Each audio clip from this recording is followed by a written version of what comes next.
مساء الخير. بما اني قاعده بقرا الكتاب من بدري تعمقت فيه شويه. تمام. ف... فيعني احنا عايزين نحكم العقل.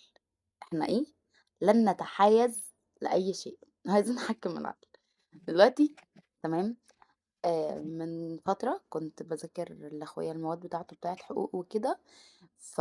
ففي ماده فيهم بتتكلم عن اهل الذمه. فقرأت فيها عن التلمود والكلام دوت، كان عندي فضول نوعا ما ان انا اعرف ايه التلمود ده. يعني انا عارفه ان في تلمود، بس عايزه اعرف بقى التفاصيل بتاعته.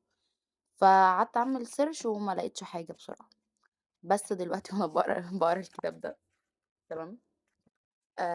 عرفت بقى بعض المقتطفات من التلمود. ولان التلمود هو كتاب سري. تمام. يعني مش متاح ان غير اليهود او الصهاينة تحديدا يقرأوه. وان الكتاب دوت يعني بينص على شوية نظريات، المقتطفات البسيطة اللي اتسمح ان احنا نعرف بيها اللي طلعت لنا، وهقولها لكم دلوقتي. اول حاجة، اليهود هم شعب الله المختار. يعني التلمود هو اللي بيقول كده، ان اليهود هم شعب الله المختار. وان الكون ده كله اصلا يعني اتخلق علشان مين؟ علشان اليهود، اللي هم جزء من مين؟ اللي هم جزء من الاله، زي ما الابن جزء من الاب. مش هنقف عند كده بس. تمام. وان اي حاجه في الكون زي ما قلت لك هي اتخلقت علشانهم. وكمان تمام. اي مخلوق، اي مخلوق من البشر على وش الارض موجود ومش تابع للدين بتاعهم، فهو أقل من الكلب. أقل من الكلب. لأن في الأعياد بتاعتهم مسموح إن هم يأكلوا الكلب، بس ما يأكلوش الشخص الأجنبي. مين الشخص الأجنبي؟ اللي هو أنا وأنت وأنت وأنت وأنت، الناس اللي مش مؤمنة بالديانة بتاعته، مع إن إحنا على فكرة مؤمنين باليهودية والمسيحية والكلام ده كله. تمام. بس مش ده موضوعنا دلوقتي. هو شايف تمام إن هو سيد الكون. يعني اليهود دول هم أسياد الأرض. هم أسياد الأرض. يعني ما أنت مين أصلا؟ أنت مين؟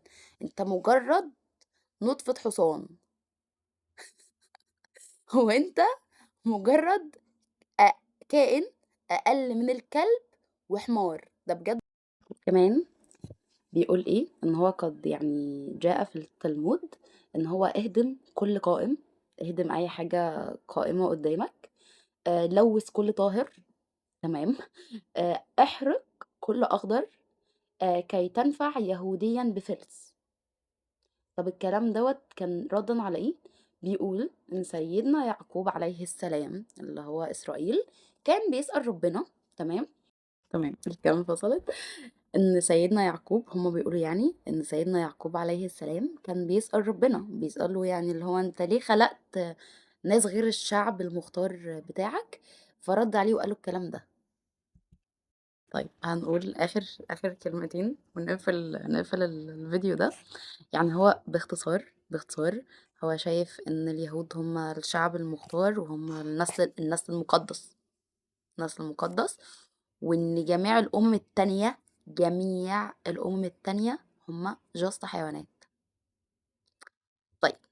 واي حد مش عاجبه الكلام دوت بيبقى مع الحيوانات من وجهة نظرهم. ودوت يوضح لينا ازاي هم مقتنعين بان اللي هم بيعملوه في فلسطين صح. تمام. فهنرد عليكم في فيديو تاني.